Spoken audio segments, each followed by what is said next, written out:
Nuestro futuro va a ser consecuencia de las decisiones que tomamos en el presente. Hoy, en el presente, yo veo pocos esfuerzos o esfuerzos poco efectivos para poder construir un mejor futuro, un futuro más inclusivo con las comunidades indígenas. Hay una región de Sudamérica donde la abundancia de la naturaleza se combina con el trabajo duro y la multiculturalidad.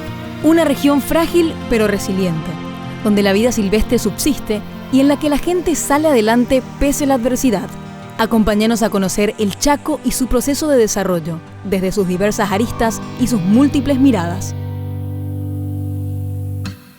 Hola, yo soy María de Pintos y este es el podcast de Chaco Vivo. Acompáñanos. El concepto de desarrollo no es igual para todas las comunidades que viven en Paraguay. La idea de progreso que conocemos en las ciudades probablemente difiera mucho de la que conocen los pueblos originarios que habitan en el Chaco. Por eso es necesario hablar del respeto a la autodeterminación de los pueblos y a sus cosmovisiones.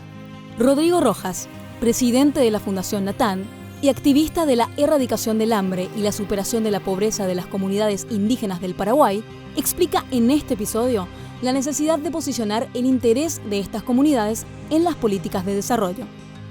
Este es el episodio 11 del podcast de Chaco Vivo. Rodrigo Rojas, bienvenido al podcast de Chaco Vivo. Gracias, María. Ojalá que la conversación que tengamos resulte de valor para las personas que nos van a estar escuchando. Yo sé que sí, vamos a aprender todos. Bueno, yo del lado también del público que está aprendiendo con estas charlas interesantes. Y te invitamos porque estamos hablando del desarrollo del Chaco, estamos hablando del desarrollo también de todo lo que tiene que ver con los pueblos originarios. Y si yo te digo la palabra Chaco, ¿a vos qué te viene a la cabeza? Y me imagino una superficie gigante de tierra con mucha riqueza natural que se puede desarrollar y puede servir para que el país pueda seguir prosperando y mejorar su producción interna bruta. Cuando hablamos de la situación actual de las comunidades originarias, ¿cómo se encuentran? ¿Qué definición o qué actualización me puedes dar sobre eso? Y lo primero que se me viene a la cabeza cuando más haces esa pregunta después de hablar del Chaco es que el desarrollo, para que sea desarrollo, tiene que incluirnos a todos. Uh-huh. Y en estas grandes extensiones de tierra donde hay muchos proyectos interesantes de desarrollo, quizás no están incluyendo a todos. Y entre esas minorías que están quedando fuera, probablemente en gran parte son las comunidades indígenas en el país. Podemos decir que a causa de esa diferencia que estás nombrando, muchas de estas comunidades hoy en día se encuentran como que relegadas de su tierra, se encuentran apartadas de esta organización para el desarrollo. Cuando yo hago el análisis de la situación en que se encuentran las comunidades indígenas, más allá de hacer el análisis histórico, yo pienso en el análisis presente. Uh-huh. Hoy en día el país, ¿cierto? Paraguay, se encuentra con en términos económicos, la mayor cantidad de la población está trabajando en el sector terciario y el sector secundario, que es servicio y comercio. Pero cuando uno analiza la distribución económica de las poblaciones indígenas, la mayoría está trabajando todavía en el sector primario, que es la agricultura. Y es súper interesante ese análisis porque cuando tú analizas cuáles son las competencias que se requieren para trabajar en el sector terciario, por ejemplo, que es el sector de servicios, tú requieres tener un nivel de educación un poco más alto, quizás ya uno estudia en la universidad o una especialización, pero en el sector primario, cuando trabajas con tus manos, no requieres un alto nivel de tecnificación en los estudios, sino que sigues trabajando con lo que te enseñaron tus padres o te enseñaron tus abuelos. Uh-huh. Y para las comunidades indígenas es muy difícil insertarse hoy en los proyectos de desarrollo si es que no se nivelan en el desarrollo de competencias que son necesarias para poder ser eficientes y efectivos en esos proyectos de desarrollo. Y por tanto, cuando estamos hablando de poblaciones que todavía tienen problemas de alfabetización o incluso que tienen problemas de nutrición, difícilmente van a poder ser incluidos en el desarrollo. Y si hablamos de el papel que juegan las tradiciones y la cultura indígena en la vida diaria de estas comunidades, ¿cómo podemos resaltar ahí? ¿Cómo hacen para conjugar las tradiciones con con lo que acabas de decir, ¿verdad? También con la vida diaria, de insertarle a la comunidad, a la sociedad.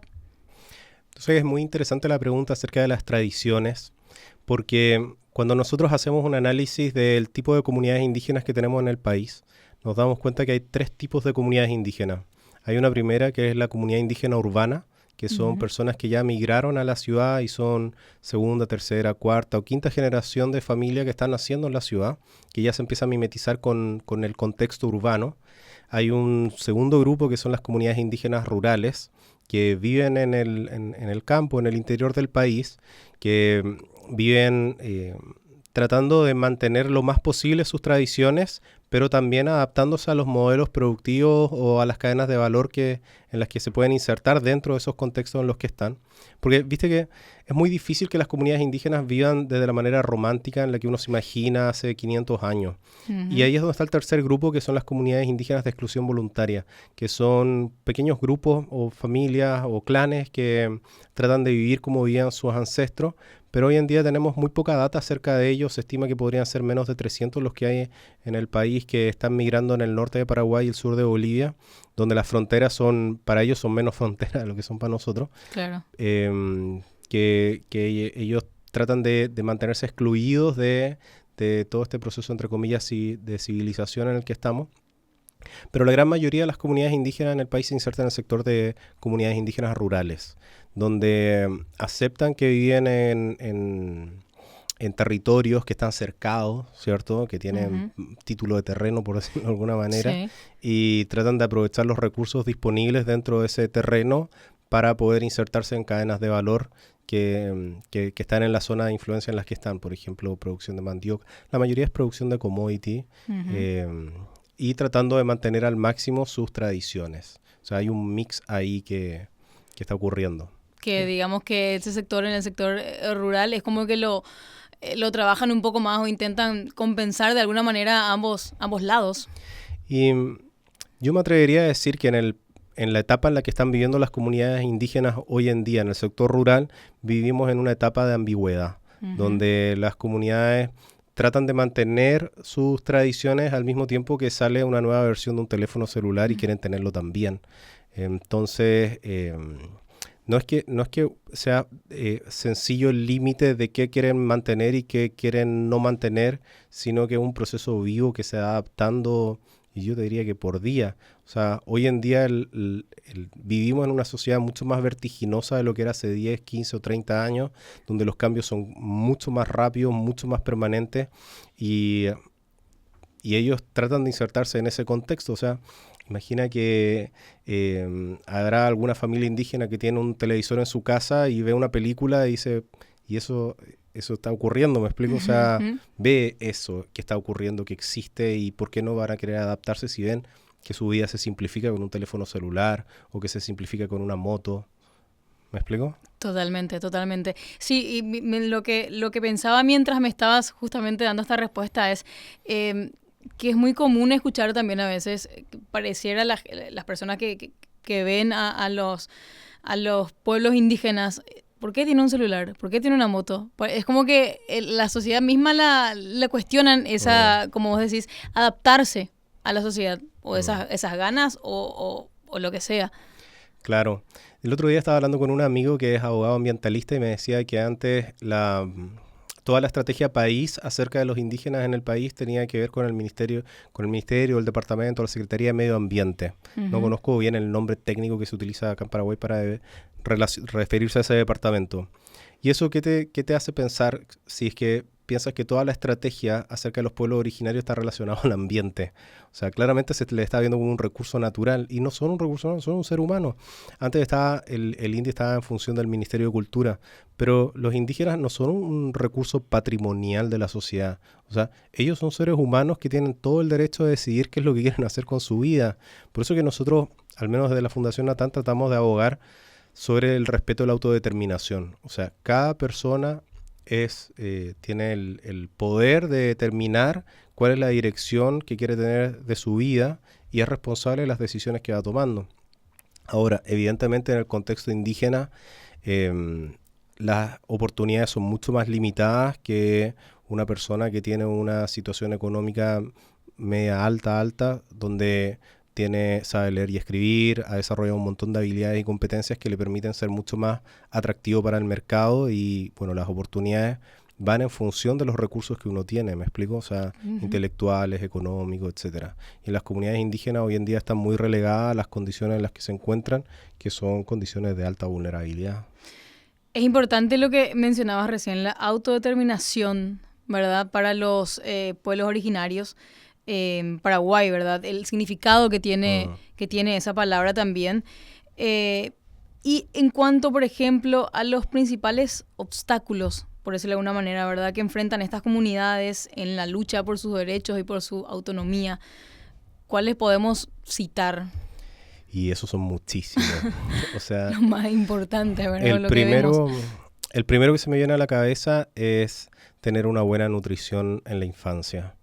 Hay un doctor que es el doctor Monkever, doctor chileno que trabajó la erradicación de la desnutrición en Chile en el periodo de 1980 hacia adelante.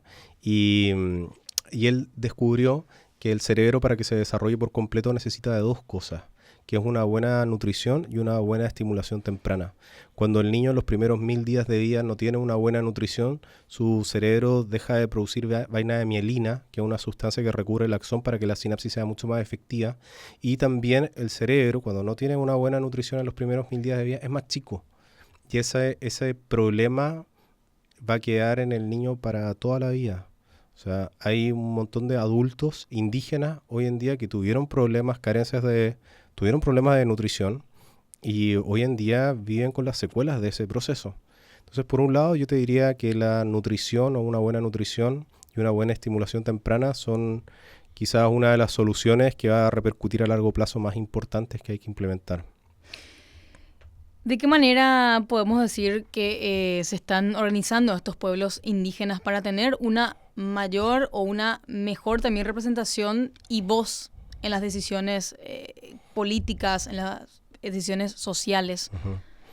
Bueno, hablar de colectivos indígenas es un poco complejo porque en Paraguay hay muchas comunidades indígenas y muchas parcialidades indígenas. Uh-huh. Dependiendo del libro de historia que tomas, puede haber 17, 19 o 21 comunidades indígenas o parcialidades diferentes en el país.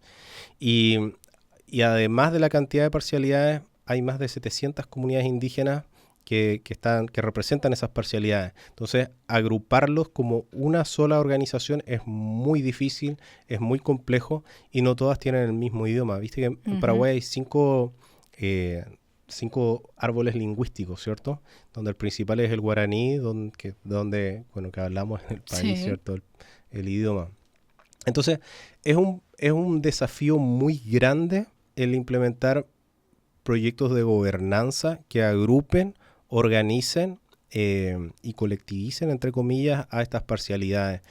Es muy complejo eso. Si bien hay organizaciones indígenas que están haciendo cosas bien interesantes, como FAPI, por ejemplo, uh-huh, que agrupa a ciertos colectivos indígenas y trata de más que de encauzarlos, plantear la conversación para poder encauzarse de manera colectiva.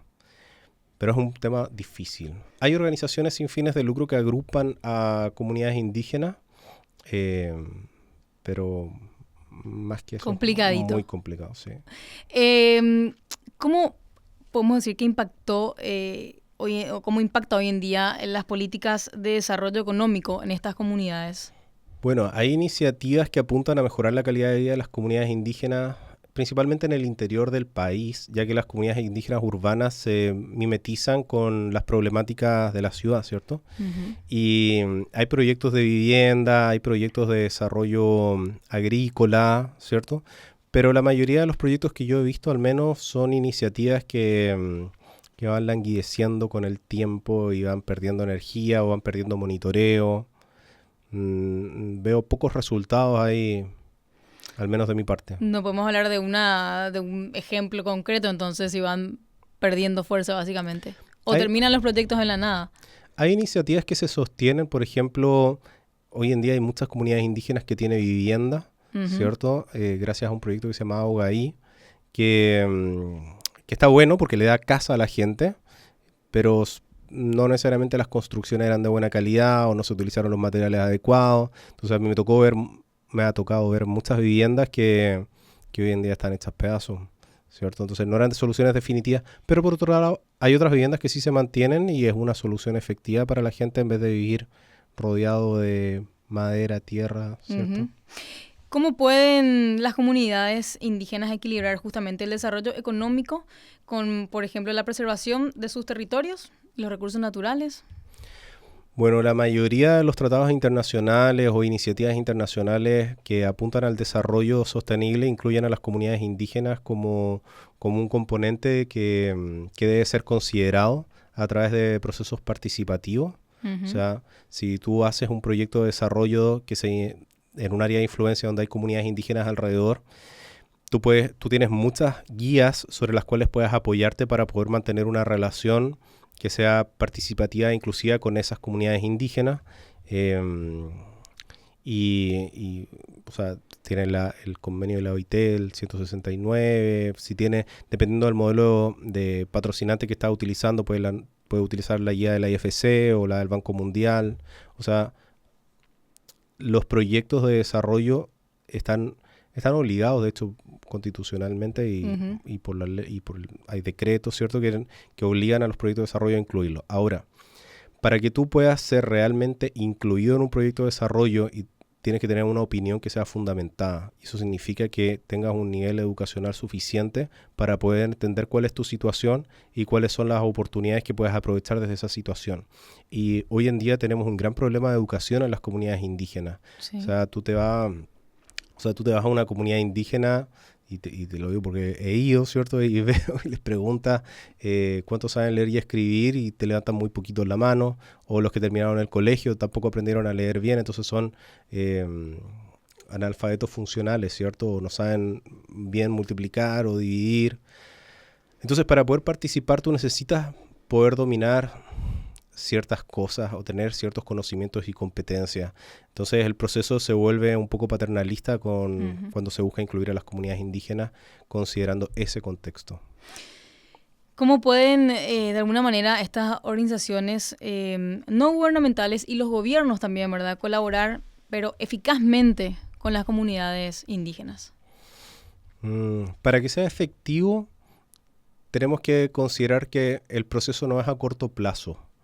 O sea, viste que en la pirámide de la distribución de la riqueza, donde pocos tienen mucho y muchos tienen poco, cualquier persona podría escalar esa pirámide de la distribución de la riqueza. Tenemos un montón de ejemplos alrededor del mundo de personas que iban al colegio sin zapatos y hoy en día tienen una situación económica acomodada y han logrado resultados bastante exitosos, y no me refiero a exitosos solamente en el sector financiero, sino que exitosos porque han logrado cosas o han dejado un legado que ha beneficiado y ha mejorado la calidad de vida de mucha gente. Ahora, cuando hablamos de las comunidades indígenas que ni siquiera están en una situación vulnerable, sino que están en una situación excluida del desarrollo económico, ellos están debajo de la pirámide. Entonces, para poder insertarlos o conectarlos con la pirámide para que puedan que puedan hacer su propio recorrido de crecimiento, hay que hacer ciertas subvenciones en el corto plazo. Y eso es política pública, son proyectos de desarrollo. Y una vez que los has insertado o los has acoplado a la pirámide de la distribución de la riqueza, ellos van a poder empezar a hacer su propio camino, ¿cierto? Uh-huh. Hay muchos indígenas que están dejando un legado en el país, ¿cierto? Que han estudiado en la universidad y están haciendo cosas muy interesantes, como dejando huellas que otros indígenas pueden seguir. Pero son la minoría y realmente hoy en día estamos ávidos de políticas públicas que puedan acoplar a las comunidades indígenas a las cadenas de valor y que ellos, desde sus propios niveles de conocimiento, de competencia y respetando la autodeterminación, puedan construir su propio camino. Justo te iba a preguntar si existen ejemplos de éxitos, digamos, en comunidades indígenas que lograron esto, que lograron un desarrollo sostenible, pero respetando siempre su identidad cultural y también la autonomía. Hay una comunidad indígena que se me está olvidando el nombre en este momento, que tuvo un líder que se llama José Anegui, que es indígena, que estudió en la universidad y él pudo vincular a su comunidad indígena con un fideicomiso donde participaron 3 empresas y con eso pudieron hacer un proyecto de producción de soja dentro de su comunidad, con todo un esquema de compensaciones bidireccional y de mutuo beneficio que permitió que en la comunidad pudieran mejorar su calidad de vida en la misma medida en la que se iban insertando dentro de este proceso productivo. No sé si es que los resultados actuales se sostienen, pero al menos cuando tuve contacto directo con el proyecto, realmente a mí me parecía bastante positivo. Y podemos hablar de o sea, puede ser un ejemplo, como decías, no sé si se sostiene en el tiempo, pero por lo menos no solamente las ganas, también se plasmó la idea, de alguna manera. Sí, y tiene que ver con una corresponsabilidad acerca de la problemática. O sea, yo creo que el desarrollo, para que sea realmente desarrollo, tiene que incluirnos a todos. Incluirnos a todos significa asumir una cuota de responsabilidad de que aquel que tiene mayores dificultades para poder ser incluido, poder estirarle la mano y que se pueda apoyar y poder desarrollar musculatura suficiente para poder continuar o sumarse por sus propios medios.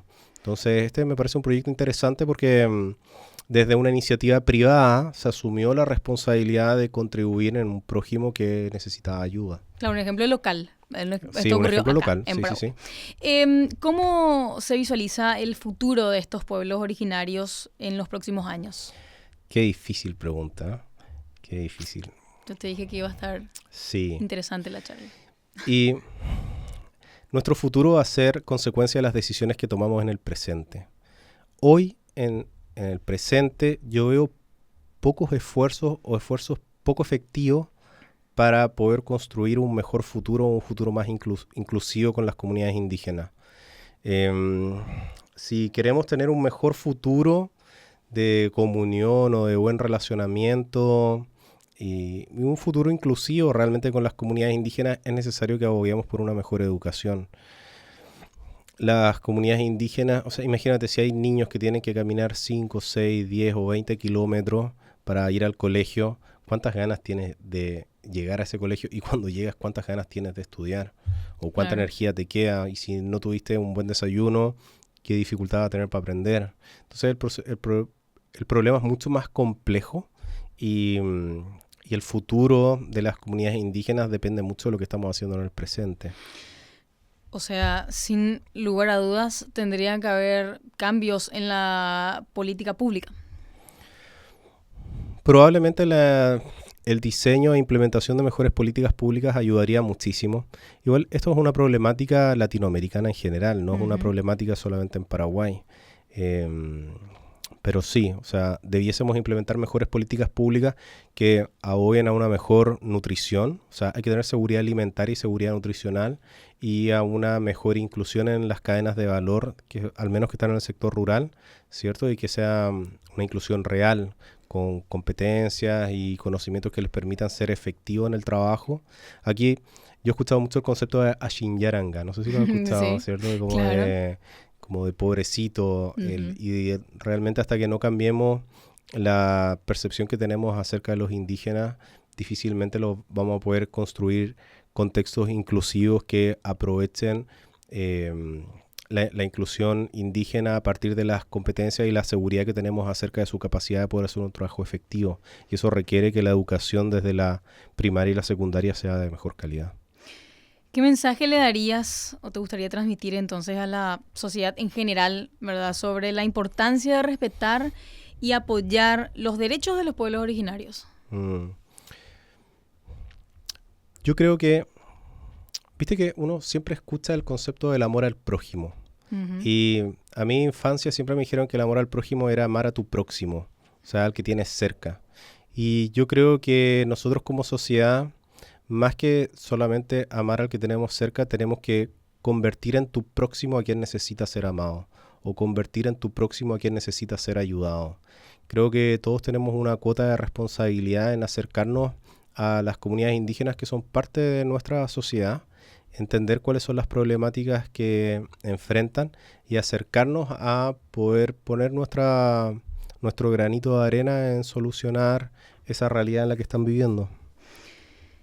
¿Por qué pensás que es importante hoy en día fomentar esta discusión, por ejemplo, sobre el Chaco, su desarrollo y también la inclusión, como decías, de los pueblos originarios para que se pueda dar este desarrollo? Porque no es sacarlos o dejarlos a un lado para el desarrollo del Chaco, es hacer que se pueda conjugar. Que no veo por qué no sería importante. O sea, dentro de todas las ópticas que se me ocurren, veo que es relevante desde un punto de vista ético y es relevante desde un punto de vista efectivo. O sea, para llegar a la excelencia en los esquemas de desarrollo social es necesario que estén las comunidades indígenas participando de ese proceso. Y si yo te pregunto a vos, ¿cómo describís, cómo ves un Chaco vivo ideal? ¿Cómo se te ocurre que sería? Para mí un Chaco vivo ideal es un Chaco conservado. O sea, un Chaco donde la naturaleza sigue presente. O sea, el nivel de deforestación y de extinción de especies es alarmante en todo el mundo. Paraguay es uno de los países más deforestados por metro cuadrado que existen. Y creo que la conservación de toda la biodiversidad que existe ahí en el Chaco es necesaria. Y desde un punto de vista inclusivo de las comunidades indígenas, muchas de las comunidades para preservar algunas tradiciones necesitan poder hacer aprovechamiento de servicios ecosistémicos. Eso quiere decir poder entrar al bosque y poder recolectar algo que tradicionalmente recolectan o cazar algo que tradicionalmente cazan. Yo particularmente no estoy a favor de la cacería porque soy vegetariano, pero si dentro de su cultura eso es importante para ellos, creo que la conservación de los ecosistemas es necesario para que las culturas o las parcialidades indígenas puedan seguir subsistiendo también. Gracias, Rodrigo, por tu tiempo. Con mucho gusto. Gracias por interesarte en estos temas. Para la gente que estaba preguntando, porque seguramente estarán diciendo en la casa, pero Rodrigo es chileno. Rodrigo habla mejor guaraní que cualquiera de nosotros, posiblemente. No hablo mejor guaraní que la gente que está escuchando, pero sí te puedo decir cuál es mi palabra favorita del guaraní. Por favor. Mi palabra favorita del guaraní es Hexacuá. Yo interpreto ese concepto como la capacidad de ver y de empatizar con la problemática de otro y también proactivamente acercarte a ayudar a esa persona. Creo que si todos en el mundo fuésemos un poquito más Hexacuá, quizá tendríamos menos problemas sociales. Encontrá todos los episodios del podcast de Chaco Vivo en Spotify y Apple Podcast. Hasta la próxima.